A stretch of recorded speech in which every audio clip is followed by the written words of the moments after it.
మన ప్రశాంత్ నీల్ ఎన్టీఆర్ కాంబోలో తెరకెక్కుతున్న చిత్రం డ్రాగన్. డ్రాగన్ గురించి ఎలాంటి అప్డేట్ కూడా మొన్నదాకా మనకి ఏం లేదు. ఎలాంటి అప్డేట్ ఇవ్వకపోయేసరికి డ్రాగన్ చిత్రం ఆగిపోయింది, ఇంకా డ్రాగన్ చిత్రం ఇంకా లేదు అని చాలామంది ఎన్నో మాటలు బయటకు వచ్చేసాయి. కానీ మన ప్రశాంత్ నీల్ మాత్రం ఒక్క మాట కూడా బయటకు రాకుండా మన ప్రశాంత్ నీల్ ఏరుకోరి ఎన్టీఆర్ అన్నతో డ్రాగన్ అని అతని డ్రీమ్ ప్రాజెక్ట్ తీస్తున్నాడు. అయితే చాలా గాసిప్స్ వచ్చాయి, కానీ ఎన్టీఆర్కి ఆ కథ నచ్చలేదు, ప్రశాంత్ నీల్ని ఆ కథను చేంజ్ చేయమన్నాడు అని చాలామంది చాలా అనుకున్నారు. అయితే మన ప్రశాంత్ నీల్ ఒక పెగ్గేసి రాస్తే కథ ఎలా ఉంటుందో అందరికి తెలిసిందే కదా. అయితే మన ఎన్టీఆర్ అన్న కథ నచ్చలేదు అని చాలామంది అన్నారు. అయితే మన ఎన్టీఆర్ కథ ఎంచుకోవడంలో ఇంతకుముందు ఒకేలా ఉన్నాడు, అయితే ఇప్పుడు ఒకలా ఉన్నాడు అని ఇప్పుడు తెలుసు కదా.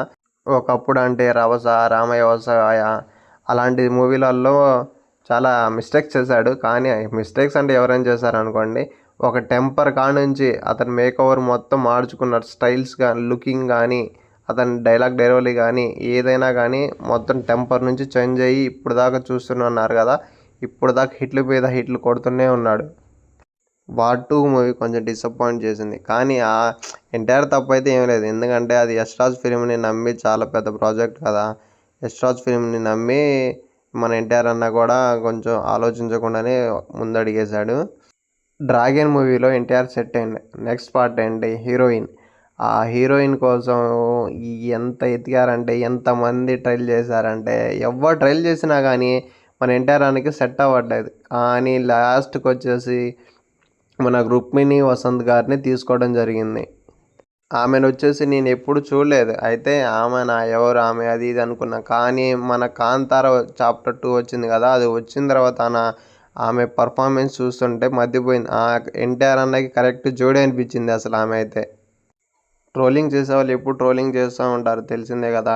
అయితే మన శివ ప్రీ రిలీజ్ ఈవెంట్ కోసం మనకు చిన్న గ్లిమ్స్ ఎన్టీఆర్ అన్నది వదిలితే, ఎన్టీఆర్ అన్న ఏంటి ఇలా అయిపోయాడు, ఏంటి పేషెంట్ లాగా అయిపోయాడు, మరి నీళ్ళని ఇలా తయారు చేస్తున్నాడు ఏంటి ఎన్టీఆర్ని అనుకున్నారు. కానీ ఆ ఎన్టీఆర్ అన్నని ట్రోల్ చేసిన వాళ్ళు చెప్తున్నారు, బేవర్స్ నా కొడకల్లారా, మీరు ఎంత ఏం ట్రోల్ చేసినా కానీ జస్ట్ 10 అవర్స్లోని ఎన్టీఆర్ అన్న ఎయిర్పోర్ట్ నుంచి వస్తున్న ఒక వీడియో మనకు బయటకు వచ్చింది. నడుచుకుంటూ మీసం తిప్పుకుంటూ వస్తుంటే అన్న మాస్ చూస్తుంటే అరే బాబు ప్రశాంత్ నీల్ అనిపించింది ఒకసారి అయితే. ఇదే ఇలా ఉందంటే ఇంకా మూవీలో మన ఎన్టీఆర్ అన్న ఫస్ట్ లుక్ చూస్తే, ఇంకా డ్రాగన్ మూవీ నుంచి ఫస్ట్ లుక్ రిలీజ్ అయితే ట్రోలింగ్ చేసే వాళ్ళందరూ ఉచ్చబోసుకుంటారు. ఇవాళ వచ్చేసి మళ్ళీ ఒక ఫోటో బయటకు వచ్చింది. అయితే మన ప్రశాంత్ నీల్ మన ఎన్టీఆర్ అన్న దగ్గరుండల్లా హెయిర్ స్టైల్ చేపిస్తున్నాడు. అక్కడ మీరు ఒకటి గమనించారో లేదో, అక్కడ మన ఎన్టీఆర్ అన్నకి హెయిర్ స్టైల్ చేశాను అతను ఉన్నాడు కదా, మన విరాట్ కోహ్లీకి కానీ, రోహిత్ శర్మకి కానీ, ప్రతి ఒక్కరికి కానీ అతనే హెయిర్ స్టైల్ చేసేది. దగ్గర మన ఎన్టీఆర్ అన్నని మేకోవర్ మార్చడానికి ఇతను తీసుకునేది 3 నుంచి 4 lakhs వరకు తీసుకుంటాడు. అయితే మన ఎన్టీఆర్ అన్నని మేకోవర్ మొత్తం చేంజ్ చేయడానికి మొత్తం అంత ఖర్చు అవుతుంది.